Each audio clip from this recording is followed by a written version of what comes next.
À l'occasion des élections municipales des 15 et 22 mars, Fréquencier propose une série de débats, échanges directs entre les différentes listes, confrontation des idées, priorités, projets et engagements. Pour tout comprendre des enjeux et comparer les propositions dans votre commune, c'est sur Fréquencier. Bienvenue dans l'espace de débat radiophonique que nous vous proposons sur Fréquencier dans le cadre des élections municipales 2026. Chaque jour à 8h, 12h et 17h, vous retrouvez sur notre antenne tous les candidats et toutes les communes de la 4 CPS, plus Fresnay-sur-Sarthe. Et puis 4 espaces d'expression et de débat pour Conly avant-hier, Beaumont-sur-Sarthe hier, Avenir le mardi 10 mars pour Ciel-Guillaume et aujourd'hui Évron avec les 3 candidats. Débattre, échanger, analyser la situation des communes, les enjeux, les visions pour l'avenir, faire valoir la qualité, les compétences des femmes et des hommes qui proposent de se mettre au service des citoyens pour un mandat municipal. Ce qui compte à l'issue de ces débats, c'est que vous connaissiez mieux les candidats pour affûter votre choix d'électrice ou d'électeur pour le dimanche 15 mars. Par ces débats, c'est clair, nous ne sommes pas là pour créer du buzz ou promouvoir de la punchline. Nous sommes là pour aider à mieux connaître et comprendre les enjeux municipaux et on compte bien sur nos invités en toute sérénité. Pour cela, aujourd'hui, nous allons voir ce qui se passe du côté d'Évron, donc en Mayenne. Avec nous en studio, en direct radio en FM et sur le DAB+, au Mans, ainsi qu'en vidéo sur Twitch, 3 têtes de liste. Joël Ballandreau, actuel maire d'Évron et président de la communauté de communes, et qui brigue un nouveau mandat sous la liste Évron moderne par nature. Régis de Cognac, candidat pour la première fois avec une liste intitulée Pour Évron avec vous. Lionel Cadet, tête de liste également, pour une première fois, avec une liste alternative citoyenne Évron. Merci à vous d'avoir accepté ce moment de débat. Alors Évron, c'est d'abord un ensemble, Évron, Châtres-la-Forêt et Saint-Christophe-du-Loy, une commune nouvelle, dynamique, un vrai pôle industriel développé dans l'agroalimentaire principalement, de nombreux services, bref, un centre de bassin d'activité. Plus de 8000 habitants, plus de 5000 emplois. En Mayenne, c'est un pôle important avec en plus une partie du patrimoine de la communauté de communes des Coévrons. Voilà pour planter en quelques mots les éléments essentiels sur la commune sur laquelle vous vous présentez. Messieurs, oui, il n'y a pas de dames, messieurs. Pendant 1 minute, je vous propose de vous présenter personnellement et le tirage au sort a désigné Régis de Cognac. Eh bien, bonjour à tous. Je m'appelle donc Régis de Cognac, je suis évronais, j'ai 63 ans, je vais dire à Évron depuis 63 ans, partiellement pour mes vacances, parce que ma mère est originaire de Bré, donc juste à côté d'Évron, et ma grand-mère habitait là. J'ai repris cette maison après pas mal d'années. Au passage, ou plutôt auparavant, mon père, lui, est angevin. Il était entrepreneur dans la ville d'Angers. J'y ai donc passé toutes mes études. Et puis ensuite, ma foi, je suis devenu officier dans l'armée de terre. J'ai couru le monde, j'ai couru plusieurs garnisons et j'ai décidé, après avoir passé un temps en opération extérieure non négligeable, à peu près 5 années, un peu plus de 5 années de ma vie, en cumulé bien sûr, j'ai décidé de m'installer comme coach à Évron, en reprenant cette maison.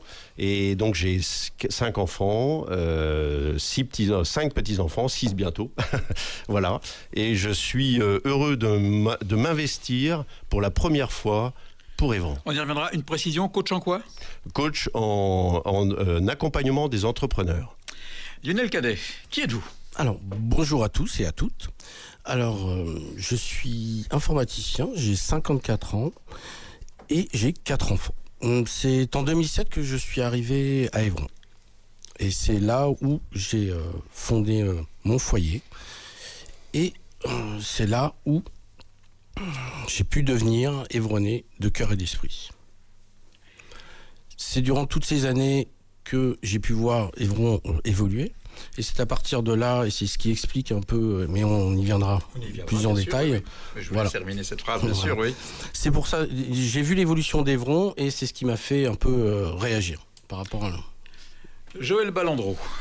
Eh bien, bonjour à toutes et tous d'abord. Donc, Joël Balandreau, j'ai 50 ans. Je suis issu par mon père d'une famille de serviteurs de l'État et j'ai de lui hérité le goût de la chose publique.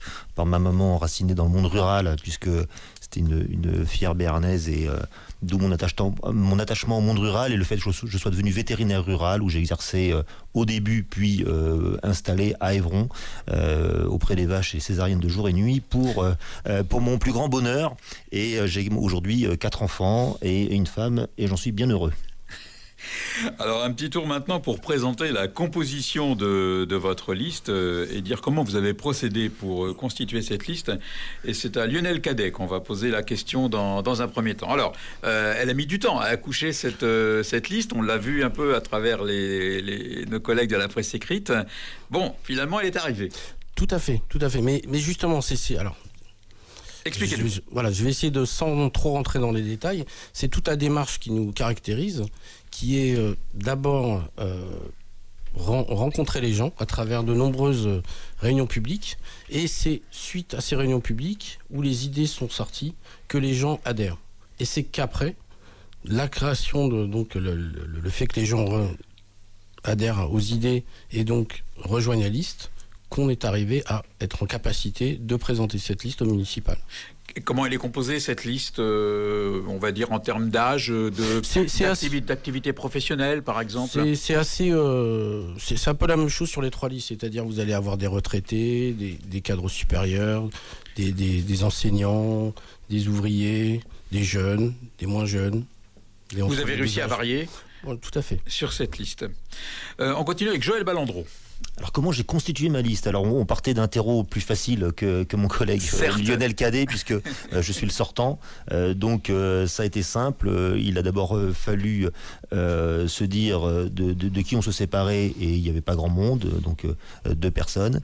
Et ensuite on s'est dit qui voulait revenir et là il y avait beaucoup de monde, donc 17 sortants. Et ensuite on est allé chercher sur la base de ceux qui nous connaissaient des personnes d'orientation politique et socio-professionnelle différentes et un besoin de rajeunissement, de renouvellement et de se rechallenger. Donc on est parti sur une liste forcément comme depuis 2019 plus large avec de la jeunesse en renfort. C'est ça, quand vous dites rajeunissement, ça veut dire que vous avez une moyenne d'âge qui a été calculée, non, à peu près? Au total 50, sur les éligibles beaucoup plus jeunes. Et Lionel Cadet, en termes d'âge aussi, votre liste C'est assez varié. Alors, je vous dis, on n'a pas calculé. Mais c'est assez... Allez, 45 ans, on va dire. Allez, qui dit mieux? Régis de Cognac, votre liste, alors, vous l'avez composée comment alors? Alors, la liste s'est composée un tout petit peu différemment puisqu'on est venu me chercher. Il ne me venait pas à l'idée, en première approche, de prendre cette position.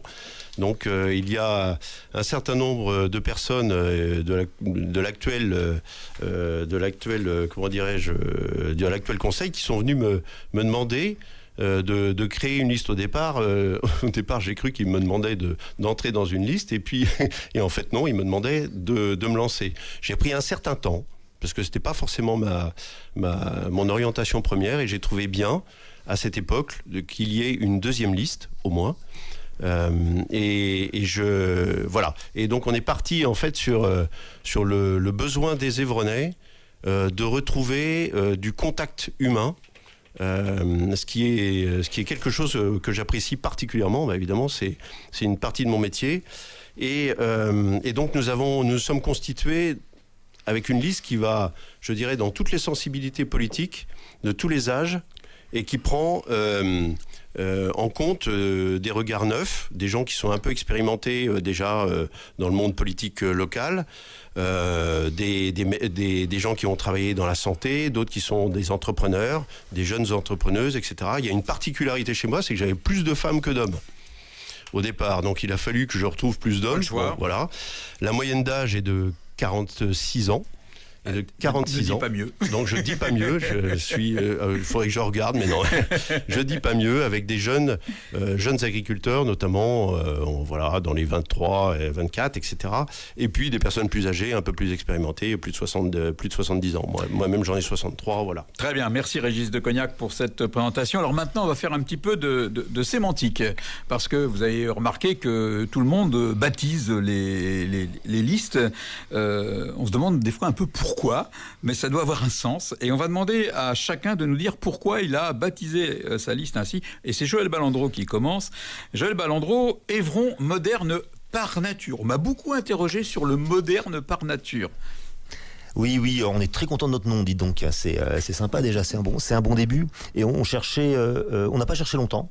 On est vite tombé dessus. Un nom original. Les mots valise, fourre-tout, on les a partout et on les entend. D'ailleurs, c'est les mêmes de village en village et de ville en ville. Nous, on a un nom très original et qui nous représente bien. J'avais parlé il y a plus d'un an d'une ruralité moderne. Je pense que notre ville doit se définir comme petite commune en milieu rural. Donc une ville moderne, afficher de la modernité chez nous pour qu'on arrête de définir la campagne comme étant le creux de la ville. Et la ville se définit en modernité, la campagne en creux, on veut cesser ça, la ville elle est moderne et on peut le décliner par nature sur différents sujets. Oui. Une administration moderne, des équipements modernes. Par nature, Évron a toujours été, depuis les années 70, à la pointe de la modernité. C'est son ADN. Il y a beaucoup d'innovations dans l'éco-Évron. La première MAM de France, elle est chez nous. Les premières maisons médicales, elles sont à Montsûrs. Et malheureusement pas chez nous, mais elles arrivent. Et en fait, on veut dire ça, qu'on soit fier de présenter une modernité pour nos concitoyens, et à tout niveau. Régis de Cognac, vous avez choisi quelque chose de plus classique, mais qui dit bien ce qu'il veut dire. Pour Évron, avec vous. Oui, alors ça vient de moi, d'une certaine manière, et puis mes colistiers ont adhéré. Nous avons besoin d'être pour l'être humain. Pour l'être humain et travailler avec l'être humain. Nous pensons que on réduit parfois trop souvent les municipalités à de la construction, à du bâtiment, à de l'urbanisme, et nous pensons que, une municipalité, c'est d'abord un ensemble d'êtres humains et que l'économie doit être au service de l'être humain et que pour travailler au service de l'être humain, il faut bien le comprendre, donc il faut travailler avec eux. Lionel Cadet, alternative citoyenne Évron, les mots ont aussi leur sens là. Ah oui, tout à fait. Alors déjà, alternative, c'est pour avoir un choix différent d'il y a 6 ans et différent des 2 autres listes, forcément. Citoyen, c'est parce que en fait, notre ADN, c'est remettre le citoyen et plus largement les habitants au centre des décisions, au centre du quotidien et au centre de l'avenir. Leur redonner le pouvoir, d'où citoyen, et Évron, forcément, comme une nouvelle d'Évron. C'est-à-dire que vous partez sur une base d'un collectif de citoyens. Hein, tout à fait. C'est le noyau, c'est le cœur de notre démarche et c'est l'histoire, notre histoire. Très bien. Alors maintenant, on va rentrer un peu plus dans le vif du sujet et on va aller au plus vite vers l'Évron de demain et on va balayer tout de suite donc de possibles ambiguïtés politiques ou pas d'ailleurs, couleurs et soutien. Joël Balandreau, on vous voit plutôt un peu centriste en lien avec l'UDI. Lionel Cadet, on sait qu'il y a une présence et une énergie LFI dans votre équipe.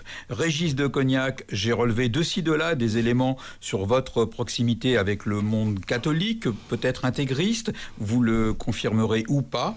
Donc, est-ce que vous pouvez confirmer ou infirmer cela et si ça impacte ou non votre démarche municipale? Régis de Cognac, êtes-vous un homme de droite? Alors, oui, je suis un homme de droite, je suis divers droite. Un officier n'est pas encarté. Vous savez, c'est comme ça. Donc je ne suis pas encarté. Je me disais moi-même que avant cette élection, je l'ai toujours pas fait. Je n'avais pas collé aucune affiche de toute ma vie. Donc je suis pas un colleur d'affiches. Toujours pas, oui. Et c'est toujours intéressant parce que je suis plutôt un homme de contact. Et d'une certaine manière, alors vous m'avez demandé si j'étais proche... Par rapport aux valeurs religieuses, oui. Aux valeurs religieuses, oui, je suis chrétien. Je suis chrétien, c'est une valeur importante pour moi. Et les milieux catholiques intégristes, c'est ce que vous m'avez dit ? Bah évidemment, on est provocateur. Voilà, C'est normal. Vous avez raison d'être provocateur. Non, je ne suis pas catholique intégriste. Je suis chrétien, je suis, si vous connaissez un peu, dans le principe de Vatican II, et qui est une ouverture vraiment du christianisme sur le monde. Et est-ce que justement cette identité impacte la liste, ou est-ce que vous n'êtes qu'une petite partie de la liste au bout du compte ?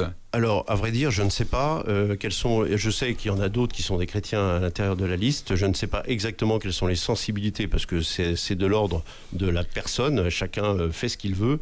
Nous n'avons pas de problème avec cette affaire-là. Mes colistiers savent exactement qui je suis, où je vais et quand j'y vais. Donc ça, c'est pas le problème. Après, je crois que ce qui nous caractérise, c'est vraiment de dépasser, d'utiliser ce qui nous complète. Voilà, nos différences sont des richesses pour nous. Elles nous permettent d'aller plus facilement vers ce qui nous dépasse, c'est-à-dire les Évrenais. Lionel Cadet, je vais aller vers vous maintenant. Alors, liste de gauche ou d'extrême gauche, parce qu'il y a aussi tout un débat, on le sait, au niveau national sur ce point-là, ou autre chose ? Alors, liste de gauche, d'ailleurs, c'est bien précisé, liste divers gauche. Donc, qui dit divers dit venant de toutes les sensibilités de gauche. Qu'est-ce qui vous marque sur ces valeurs de gauche ? Eh bien, c'est l'envie... Alors, je pense que, sincèrement, quand je parle de remettre le citoyen et l'habitant au centre, de leur donner les moyens, véritablement, c'est une valeur de gauche. Okay. Voilà. C'est revenir aux origines de la démocratie. Pas seulement, bien sûr. Ah non, la française. Oh, si. Alors, quand vous dites ramener les citoyens vers le centre, ça ne veut pas dire que vous les encouragez à aller voter pour le centre, que représenterait peut-être un petit peu... Non, c'est une vague plaisanterie. Vous taquinez, là. Voilà. Que représenterait peut-être ici Joël Balandreau, UDI. Alors moi, je pense que je suis le plus clair, le plus franc sur ce qui se passe sur ma liste et sur qui je suis, qui me soutient et qui je soutiens. Je le dis très clairement et j'ai un gros écart avec Régis là-dessus et je vais le dire fortement parce que c'est un souci. Je l'avais reproché à M. Bedouet de ne pas le dire en 2008 et en 2014 après pour la liste. Moi, j'ai 2 soutiens, 2 investitures. C'est annoncé à ma liste très clairement. C'est celle de l'UDI, puisque j'en suis, et c'est mon ADN, mon origine, et j'ai celle de Nouvelle Énergie, David Lisnard, qui est un homme libéral et catholique, et qui est dans ce milieu-là, et qui est plus à droite que moi pour le coup, mais qui en même temps était dans un mouvement qui doit dépasser son groupe LR pour 2027, etc. Et donc je le représente partout, et dans beaucoup d'endroits pour l'AMF. Donc je suis très clair là-dessus, et j'ai, comme beaucoup de gens, et comme tout le monde ici autour de la table, des gens de différentes obédiences et de différentes couleurs. Moi je conteste ce qu'a dit Régis tout à l'heure sur la constitution de sa liste. Elle est née, vous aviez rendez-vous avec moi pour rentrer sur ma liste avec des gens, j'ai chassé 2 personnes que je qualifie d'extrême droite, dont une très fortement, vous avez un royaliste sur la liste qui a un tatouage de fleur de lys sur le poitrail, il est parti avec vous pour cette raison-là, et lui je ne l'ai pas chassé, c'est un homme très bien, et on ne peut pas dire aux gens à cette antenne qu'on est venu vous voir pour faire une liste, entre guillemets en opposition, on est venu vous voir pour faire une liste avec moi, j'en ai chassé un, et comme par hasard... Je demande un droit de réponse immédiat. Je demande un droit de réponse immédiat. Je finis ma phrase. Je demande un droit de réponse immédiat. Je finis ma phrase. Laissez terminer la phrase et je vous donne la parole. Et j'ai tous les SMS. Je dis à cet homme-là, le 12 novembre, alors qu'on avait déjà rendez-vous, vous venez plus avec moi. Comme par hasard, vous êtes dans le journal, alors que vous aviez rendez-vous avec moi 3 jours après.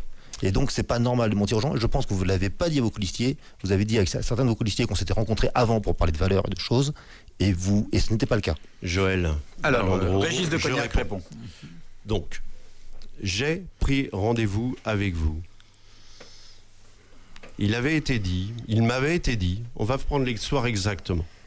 Au mois de peut-être mai, il m'est rapporté par un des colistiers ou une personne qui est avec Joël Balandreau, que Joël Balandreau souhaitait me rencontrer en vue des élections.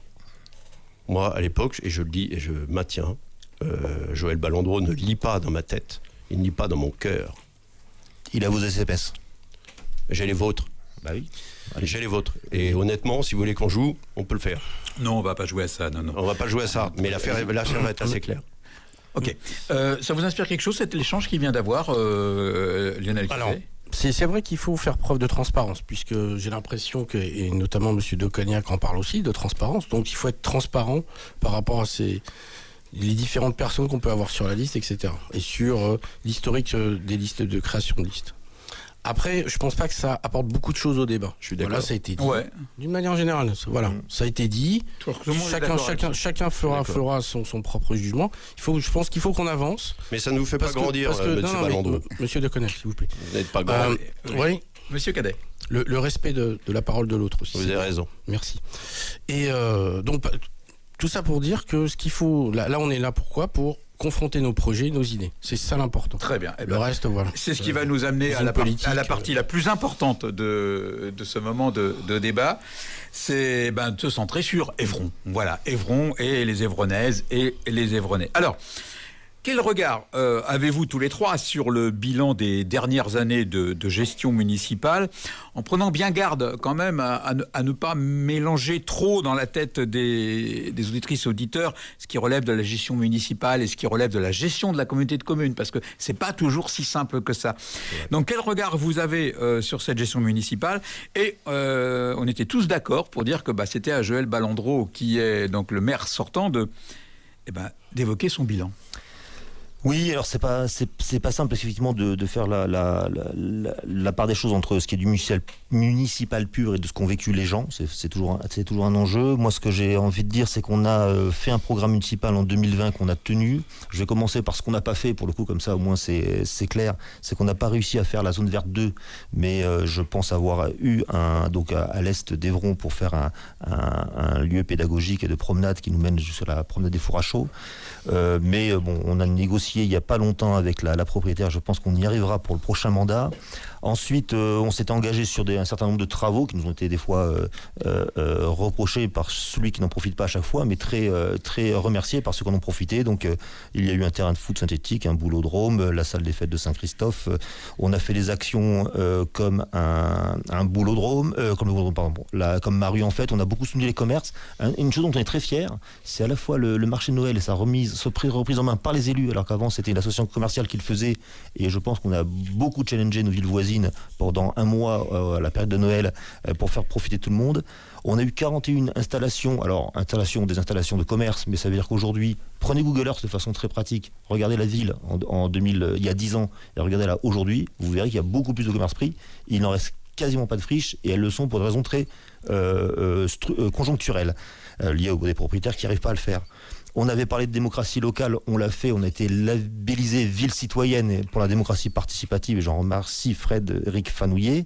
Et grâce et avec la commune nouvelle, on a fait beaucoup de mutualisation et de services, et on est allé partout. On a étendu les services de la ville d'Évron historique aux communes de Saint-Christophe et de Châtellon-la-Forêt, en particulier les services de police et TCS, mais aussi les animations culturelles et patrimoniales. Donc on a rendu les choses, alors on l'a dit, la fusion des écoles Jean Monnet, qui est un vrai sujet, et dont on est très fiers, mais je sais qu'on a des divergences avec certains.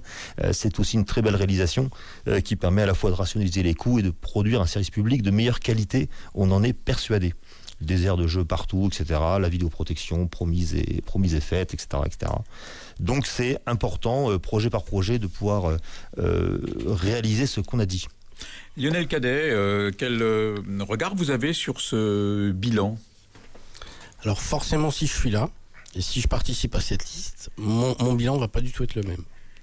Parce que moi déjà, la première chose fondamentale, c'est la méthode de gouvernance, qui pour moi, et c'est peut-être finalement fait de manière sans faire exprès, si on peut dire, parce que quand on est tout seul et la seule liste, forcément on a tendance à pas avoir trop d'opposition. Donc premièrement, c'est de nombreux projets qui apparaissaient, et qui apparaissent d'ailleurs, opaques, ficelés à l'avance, sans aucune concertation. Et d'ailleurs, je m'étonne qu'Évron ait pu avoir ce fameux label de ville citoyenne. De ville citoyenne, voilà, parce que pour nous, et c'est une idée profonde qu'on défend profondément, c'est la participation, c'est participer et c'est décider ensemble. Et surtout, c'est respecter, et notamment Monsieur Balandreau a évoqué la fusion des écoles Jean Monnet. Clairement... Qu'est-ce qui vous pose problème, là, oui ? C'est cette fusion, déjà, la méthode, c'est-à-dire que l'ensemble des parents d'élèves, à 80%, c'est eux-mêmes qui ont fait le sondage, étaient contre cette fusion. Ils étaient pour un autre projet. Et en plus, d'une manière générale, bon alors je vais élargir un peu si j'ai le temps, c'est que ce type de regroupement scolaire, en fait, ça donne un mauvais signe quant au dynamisme, quant à la volonté d'accueillir de nouvelles personnes, de nouvelles familles. Parce que s'il y a moins de place, on va pas être en capacité d'accueillir de nouveaux couples qui voudront faire des enfants parce que les services ne seront pas là. Ou alors, ça coûtera encore de l'argent, alors que c'est déjà existant. Régis de Cognac, quel regard vous avez sur le bilan des dernières années avec votre liste ? Bien, je dirais que je rejoins M. Cadet sur pas mal de points. Notamment sur, je pense que l'aspect méthodologique est aussi nous est apparu comme assez important. Alors, nous sommes très attachés dans notre liste à ce que il y ait vraiment une prise en compte, je dirais, de la population. Le peuple évronais élit évidemment un conseil, et le conseil doit avoir la liberté de parole. Il doit pouvoir s'exprimer librement. Vous considérez que ce n'est pas le cas ? Et je pense que peut-être que ça pourrait être... C'est perfectible, à mon sens. En tout cas, j'en veux pour preuve, j'ai été surpris de m'apercevoir qu'au moment de la fusion entre Châtres, Saint-Christophe et Évron, eh bien, d'une certaine manière, à Châtres et à Saint-Christophe, les gens n'avaient pas vraiment été vraiment consultés. Il y avait une espèce de manque là-dessus. Il me semble que ça a été fait de cette manière-là. Voilà.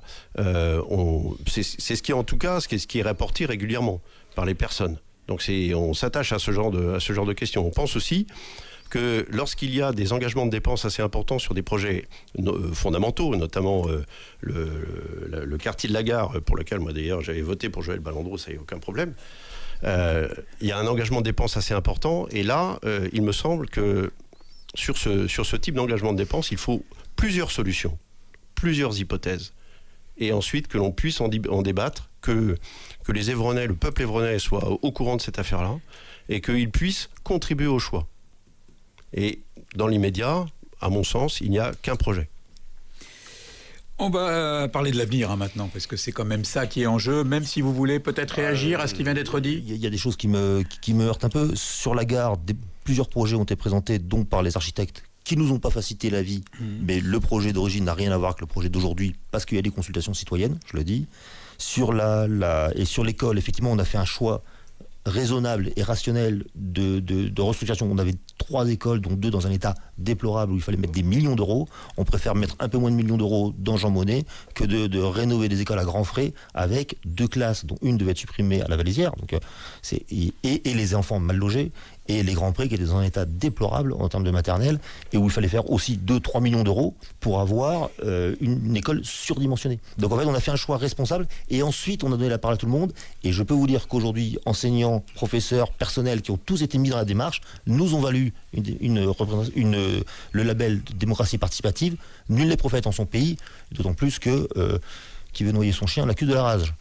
Donc, un mot, Lionel Cadet, non ? Oui, non, tout à fait. Alors, deux choses. Deux choses. De toute manière, les gens, quand ils sont dans la situation qu'ils sont, ils ne peuvent ne pas être mécontents parce qu'il y a plus on leur a imposé la solution. Première chose. Deuxième chose, vous dites ça aurait coûté des millions, mais l'idée c'est de toute manière et c'est le but. Je pense qu'on a tous ici, c'est de rendre Évron plus grand, que les gens, attirer les gens, etc. Ça va coûter, de toute manière, parce qu'il faudra reconstruire de nouveau des écoles, ce qui est un peu bête. Et en plus, petite précision, l'école de la Valésière, elle n'est pas détruite, etc., puisqu'elle sert actuellement au centre aéré et centre de loisirs. Régis de Cognac, pour une réponse à la réponse. Oui, après, c'est la question des options. La rénovation du quartier de la Gare, c'est le grand projet. Le choix du projet qui a été celui-là, bon, il est en place, voilà, on ne va pas revenir sur cette question-là. Ce qui aurait été intéressant, c'est peut-être d'avoir plusieurs aspects, je veux dire, comme ça, en première approche, seulement une zone urbanisée, seulement une autre zone de tel ou tel type, vous voyez ce que je veux dire, pas uniquement, comment dirais-je, la solution qui a été mise en place avec... à l'intérieur de cette solution, plusieurs options qui ont évolué, puisque les coûts, semble-t-il, ont évolué. Je n'ai pas tous les détails en tête, mais enfin, j'ai quand même un peu, suffisamment d'éléments pour m'en apercevoir, et je pense que les Évronais vont le sentir. Voilà.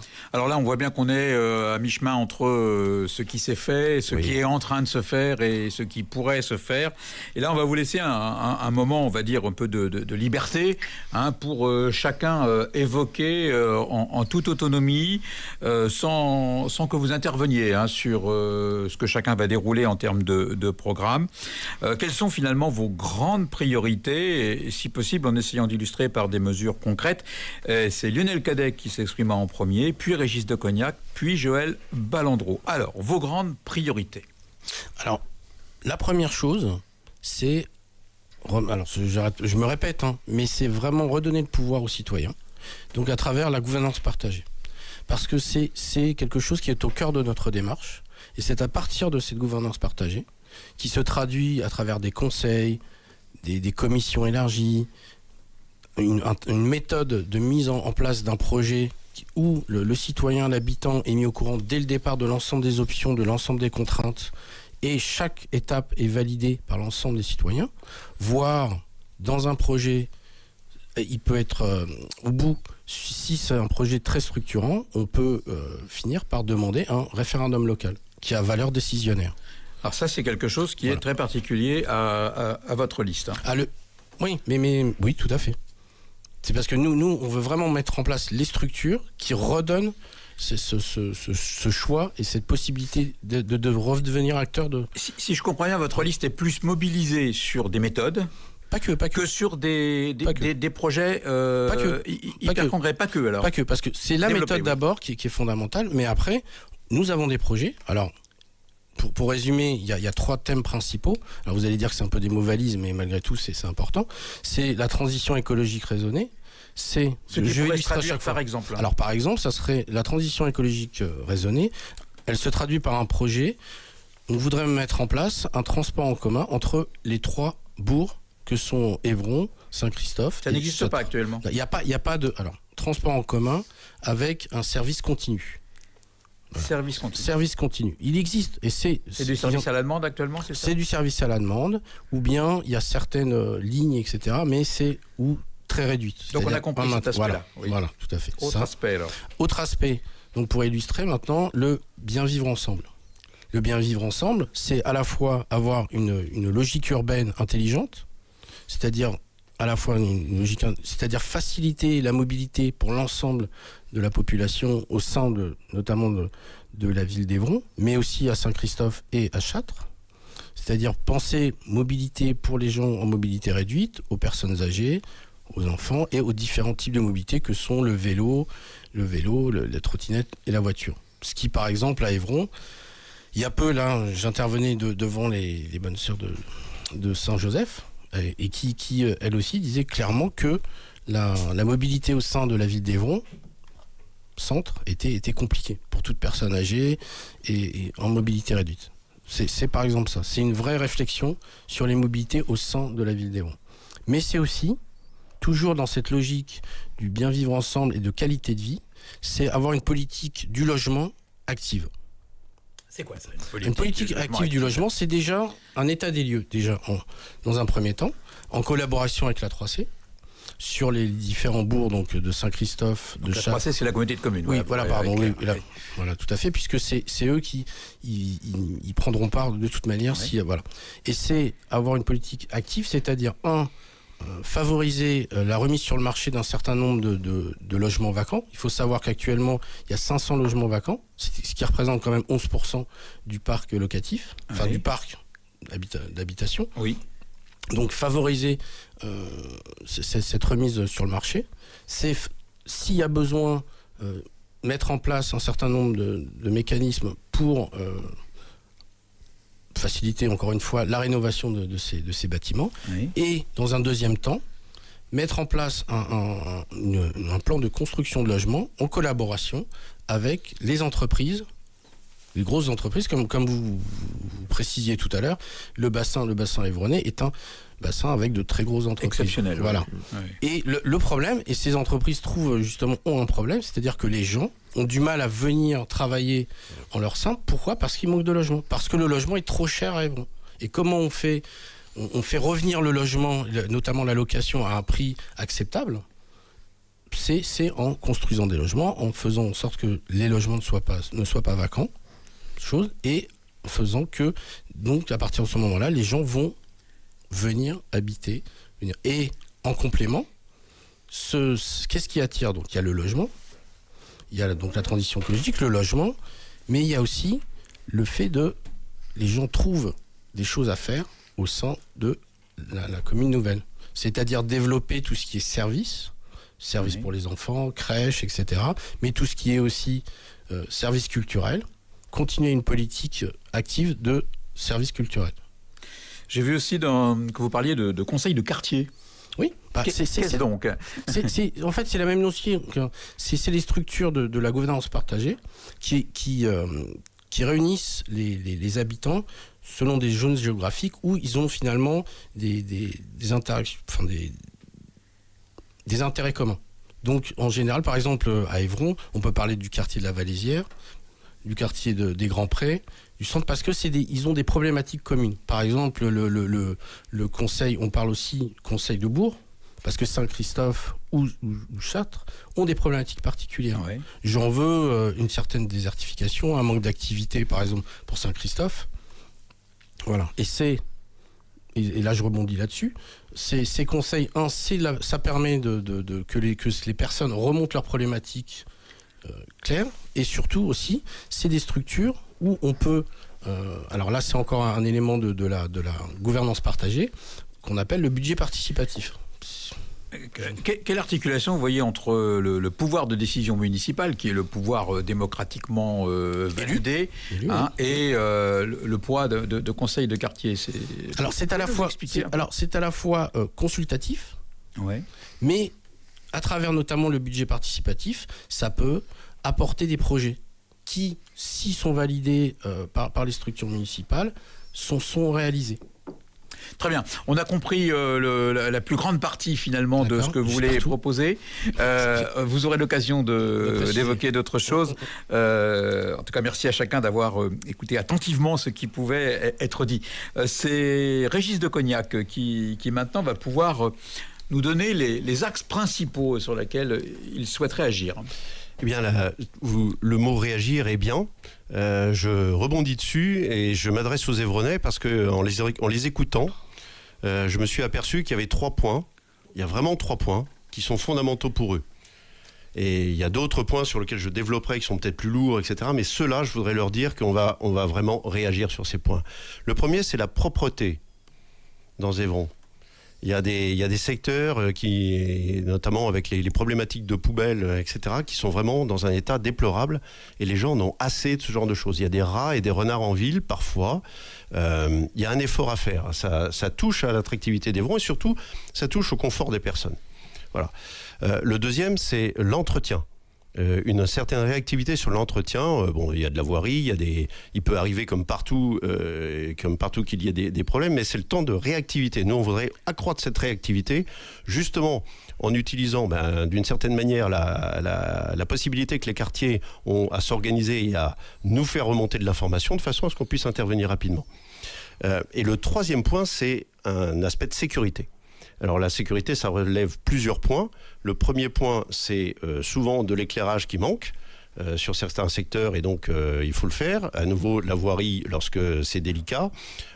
Enfin, des gens de tous âges, des Évronais de tous âges, des jeunes comme des plus anciens nous disent Évron, on a un problème de sécurité, on ne se sent plus en sécurité. J'ai même une jeune femme qui m'a dit moi j'envisage de partir. Elle était femme de gendarme, je pense qu'elle sait de quoi elle parle.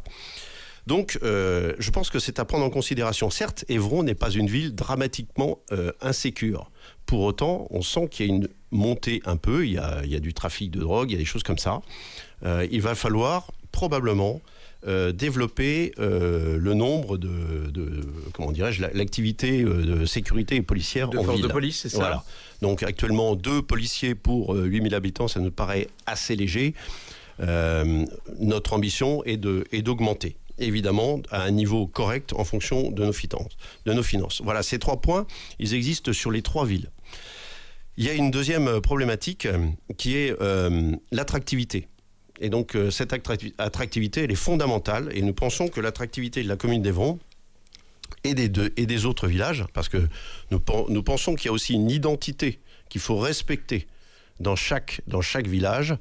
Les gens ont besoin de se raconter leur histoire, ils ont besoin d'être fiers d'être chez eux, ils ont besoin d'être heureux de vivre à Saint-Christophe et à Châtres, et d'être respectés dans ce qui a constitué leur histoire. De même à Évron d'ailleurs. Certaines personnes nous disent on a un peu perdu. Donc l'identité, on essaye de la travailler.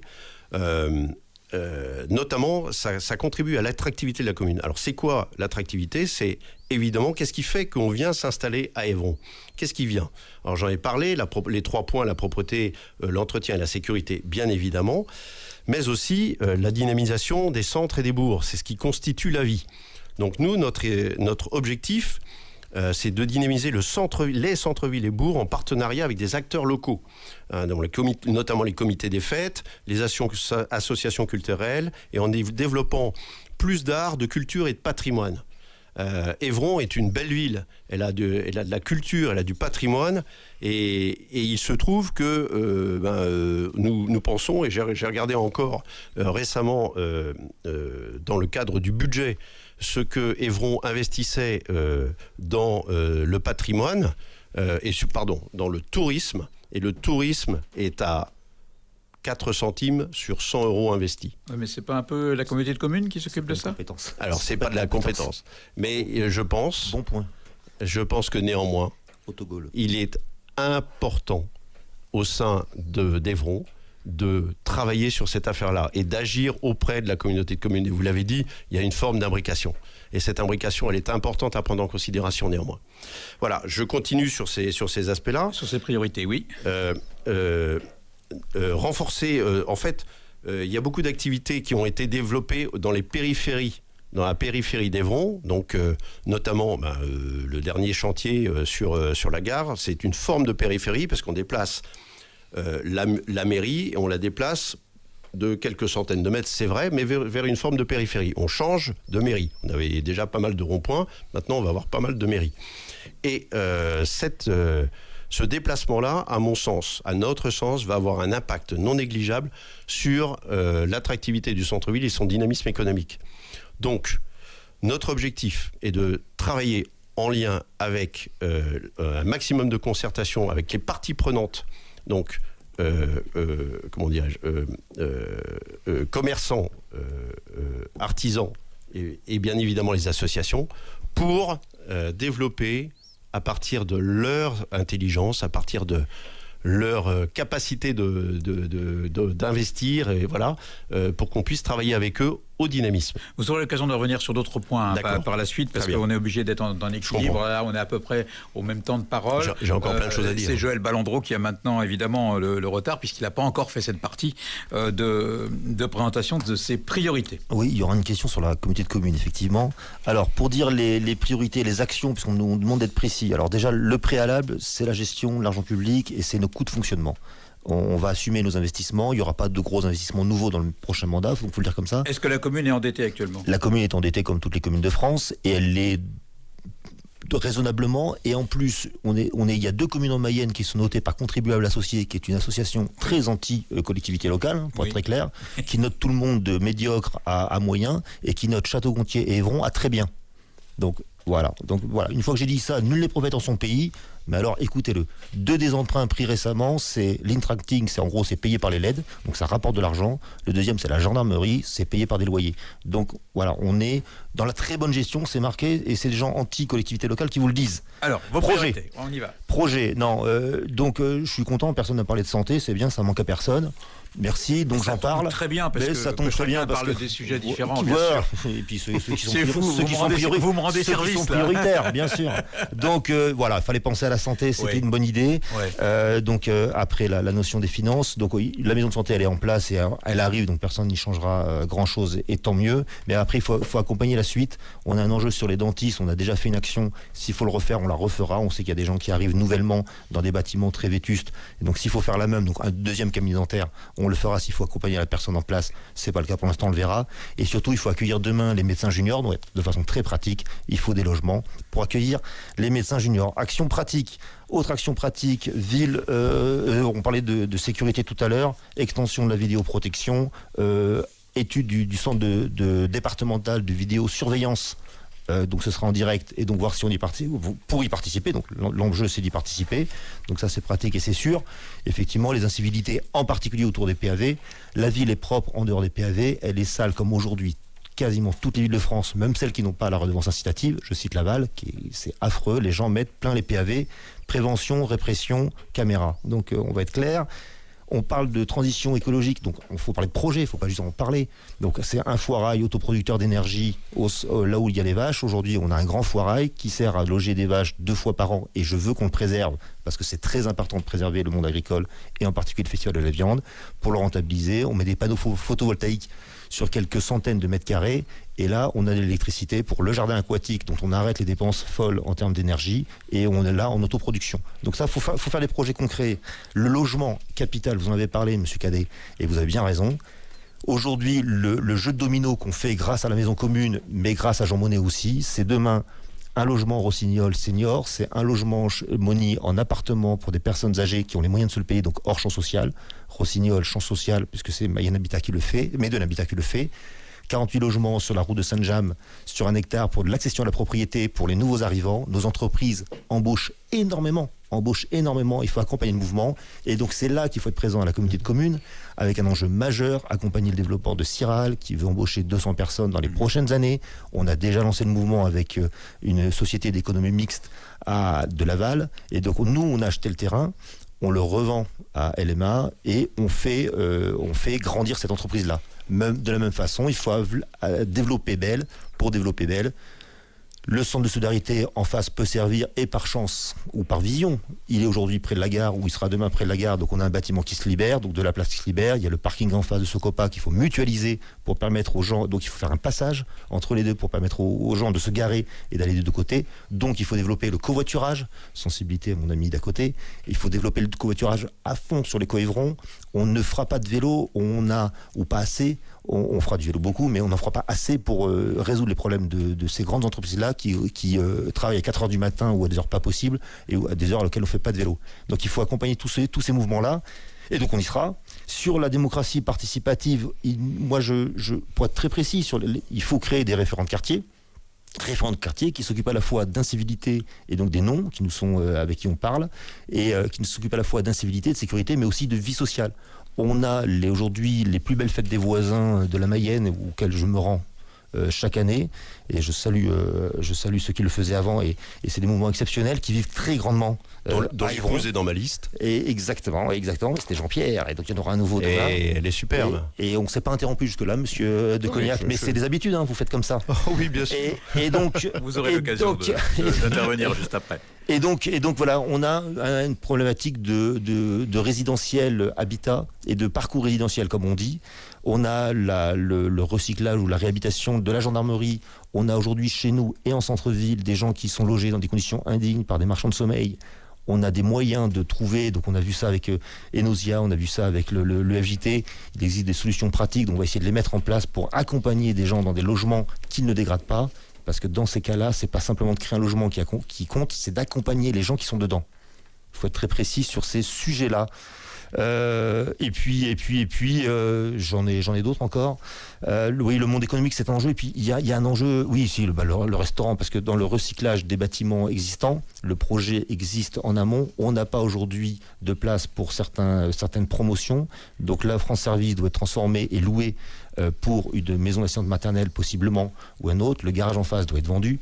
On doit déconstruire le bâtiment dit neuf de la mairie pour créer un petit parking et un lieu qui va bien autour. On doit faire un restaurant à la place du bâtiment ancien de la mairie, qui deviendra un bâtiment ancien de la mairie, pour remettre de l'activité en centre-ville. Et le quartier de la Gare, c'est de l'hyperactivité en centre-ville. C'est pas de commerce concurrent, c'est de nouveaux habitants, et c'est des gens qui aujourd'hui sont en zone économique, qui sont rapatriés près de la gare, donc c'est extrêmement attractif, et c'est énormément d'économies. 1000 mètres carrés de bâtiments en moins, 2 euros du mètre carré en entretien, 1,50 € du mètre carré par an en assurance, 2 euros du mètre carré en chauffage. Vous économisez des dizaines de milliers d'euros tous les ans avec ces bâtiments-là. Donc on a plein de projets, plein d'envies. Mais on ne peut pas tous les citer. Mais ça va être un peu long. C'est ça. Vous êtes à peu près à égalité en temps d'intervention. Je vous propose très rapidement peut-être si vous le voulez, de réagir à des choses qui ont été dites dans les projets, dans les priorités de chacun. Vous dire si ça vous paraît bizarre comme priorité ou au contraire génial. Monsieur Cadet. Alors, on a été un peu submergé par le nombre de propositions, etc. Bon, moi la chose fondamentale, c'est toujours le centre. C'est-à-dire que c'est bien d'avoir plein de projets, etc. Mais finalement, c'est une forme d'imposition. C'est-à-dire que ça n'a pas été discuté. C'est une proposition. C'est une... Voilà. C'est plein de... Je prends typiquement l'exemple du restaurant dans l'ancienne mairie. Vous en parlez dans votre programme, donc sous-entendu, c'est décidé, c'est pas une proposition. Nous la différence, et c'est ça, non mais parce que je pense que ce qui est difficile à comprendre, c'est qu'en fait, on propose certaines choses, mais avant tout, c'est avant tout une méthode de travail. Parce que c'est fondamental. Donc, même si... voilà, c'est ça. Et surtout, on essaye de savoir exactement à travers cette méthode de travail, qu'est-ce que veulent les gens. Et voilà, c'est ça le fondement. On a bien compris le sens justement de votre liste sur cet aspect-là. Monsieur de Cognac, une petite réaction à ce qui vient d'être dit? Oui, il y a des choses qui sont évidemment intéressantes. Je comprends les investissements, il y a quand même un budget assez élevé pour ce quartier de la Gare, 17 millions d'euros, quelque chose comme ça. Nous, ce qui nous inquiète en fait, c'est l'avenir. C'est l'avenir parce que l'épargne nette était à un très bon niveau, je suis d'accord, 1,8 million, je crois, en 2022. Mais en 2026, elle va chuter à 1 million. Et en 2029, on est à 89 000 euros. Si je prends le rapport d'orientation budgétaire de la municipalité. Donc nous, on se dit, comment est-ce qu'on va faire pour réinvestir, parce que derrière, on a quoi? On a la Perrière, la Valésière, les Grands Prés, la nouvelle mairie, la gendarmerie c'est ok, la Comcom qui nous reste sur les bras, ça fait beaucoup, et je passe aussi sur les autres bâtiments, il y a la Poste à Saint-Christophe, il y a un four à chaud qui a été racheté par la municipalité, on se demande ce qu'on va en faire, honnêtement, c'est pas négligeable. Bon, voilà, tout ça, qu'est-ce qu'on en fait et comment est-ce qu'on va falloir régler? Nous, notre objectif, c'est évidemment de remettre du logement, et on est d'accord là-dessus. On a pris des contacts aussi dans ce domaine-là, mais il faut aussi restaurer le centre-ville. Et une commerçante aujourd'hui me disait, j'ai ce truc-là à côté de moi, ça commence à fuir depuis 2007. On va y venir. Juste les chiffres qui ont été donnés par Monsieur de Cognac. Vous êtes d'accord avec ces chiffres? Comme M. de Cognac ne peut pas avoir le résultat 2025 de la ville, donc ce sera 1,8 million net, puisqu'on l'a là. Donc effectivement, on projette un excellent budgétaire net. Donc 2 millions. Donc on augmente encore par rapport, et on sait très bien que vous avez des chiffres il y a quelques années. Oui, mais il disait dans 2 ans, ce sera pas pareil. On fera en sorte que ce soit le même. Mais c'est pas joué d'avance. Mais à chaque fois qu'on a écrit le projet, moi je suis arrivé en 2014 à la communauté de communes parce qu'elle était ruinée. On a remis, avec Alain Suard et tous les gens de la communauté de communes, on a remis le travail sur l'ouvrage, et on a fait le job, et on continuera à le faire, et on a été noté très bien par contribuables associés. Donc à chaque fois on a écrit dans 4-5 ans que si on faisait rien, et donc on ne fera pas un transport collectif régulier entre les 3 communes. Ce sont des charges de fonctionnement folles dans lesquelles personne ne va. Il faut aller cibler point par point les gens qu'on a besoin de transporter. Je suis bien d'accord et vous avez raison, et on peut faire mieux. On a proposé de l'étendre encore, et on n'a pas parlé de centre-bourg, mais on rénovera le centre-bourg de Saint-Christophe-du-Loir, bien sûr, comme on a fait le restaurant avant. Et ces investissements-là, certains sont très très rentables. Pour le coup, vous avez parlé du bâtiment communautaire, il est vendu tous les jours, et c'est plus une question de prix.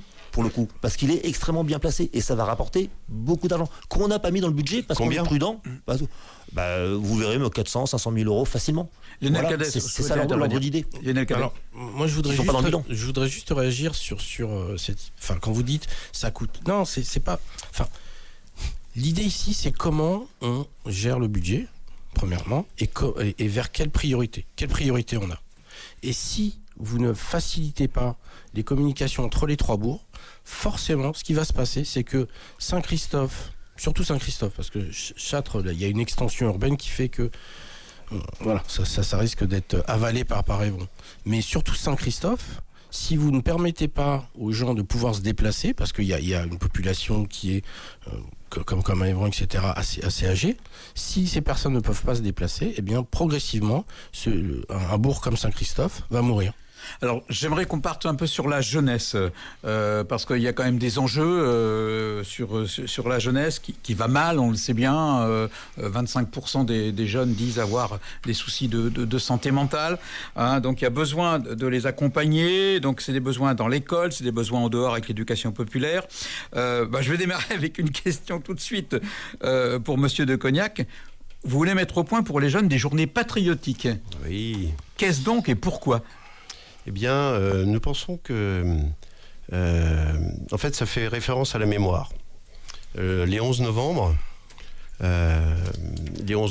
les jours de fête, les 14 juillet, etc., sont une occasion pour les jeunes de notre pays, lorsqu'ils sont en face du monument aux morts, de se souvenir du sacrifice de leurs anciens pour la liberté. Et nous pensons que c'est une bonne chose qu'ils puissent se remémorer ça. C'est le sens de cette action.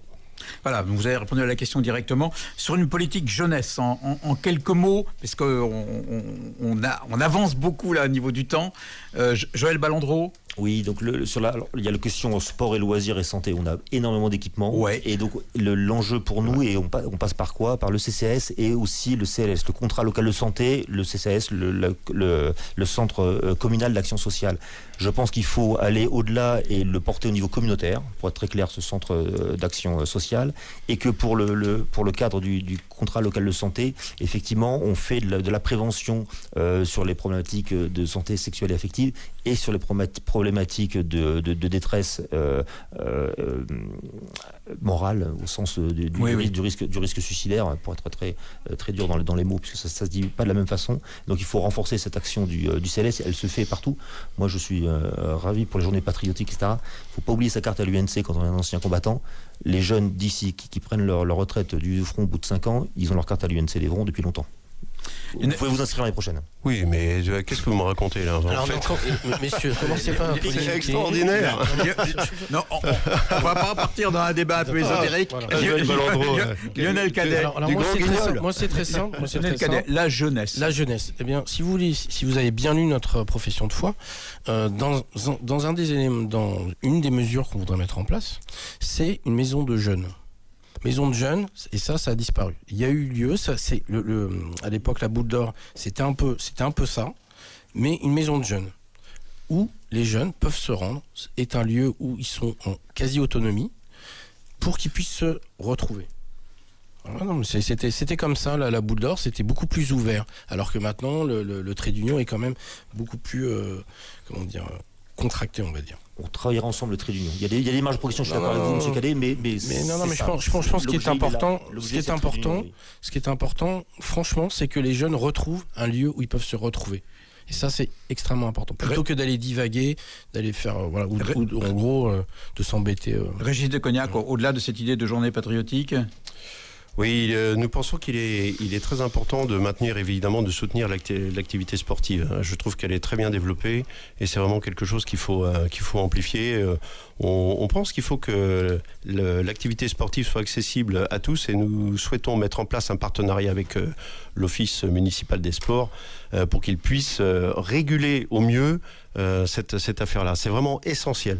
Voilà. D'un autre côté, il y a aussi tout ce qui est... nous souhaitons mettre en place une commission qualité des menus pour la restauration et mettre ça en lien avec, évidemment, des circuits courts avec nos agriculteurs pour que on puisse profiter même en centre-ville de magasins, etc. Bon voilà, tout cet aspect-là est très important. Avec vos agriculteurs, il ne faut pas oublier que Évron, ce n'est pas qu'une ville industrielle, il y a aussi des terres agricoles avec le regroupement. Hein.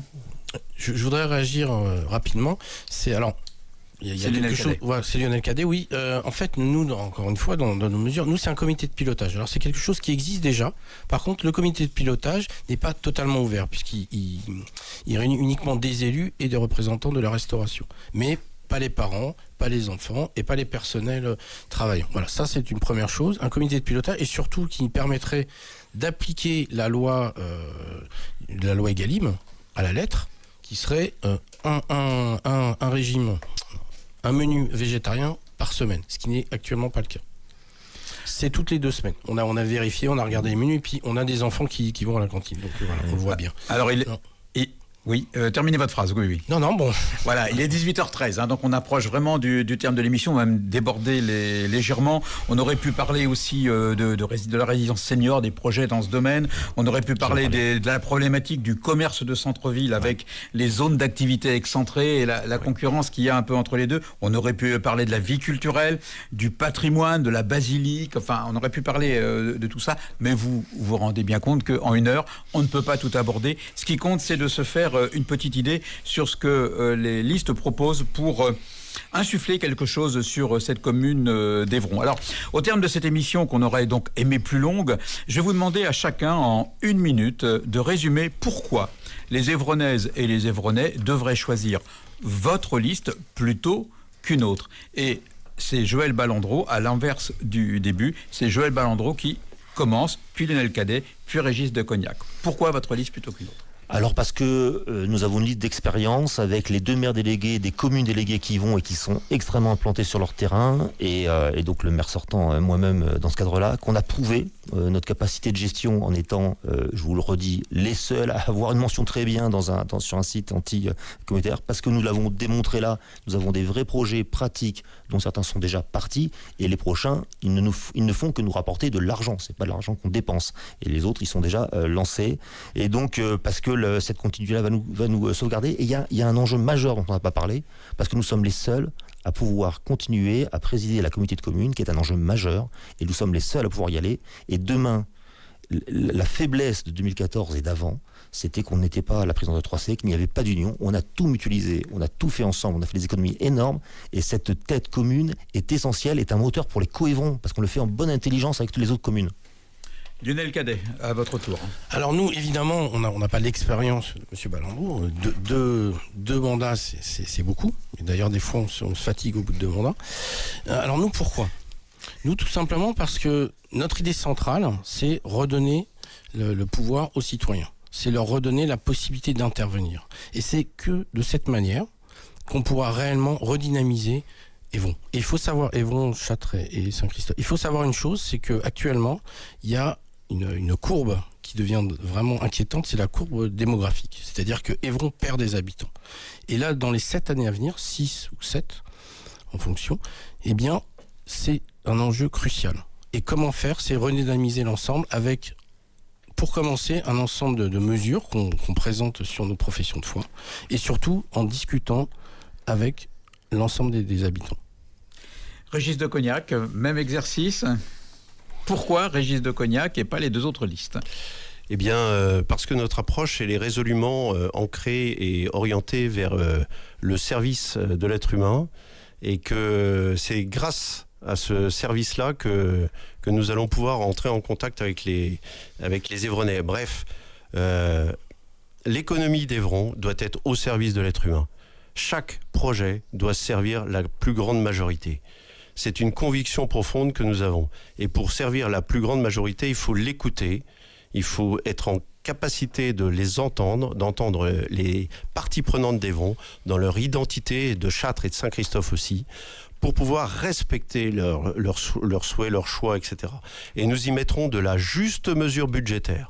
C'est fondamental aussi, c'est-à-dire que chaque euro doit être compté, chaque euro doit être présenté. Et pour cela, nous pouvons vous promettre 3 choses.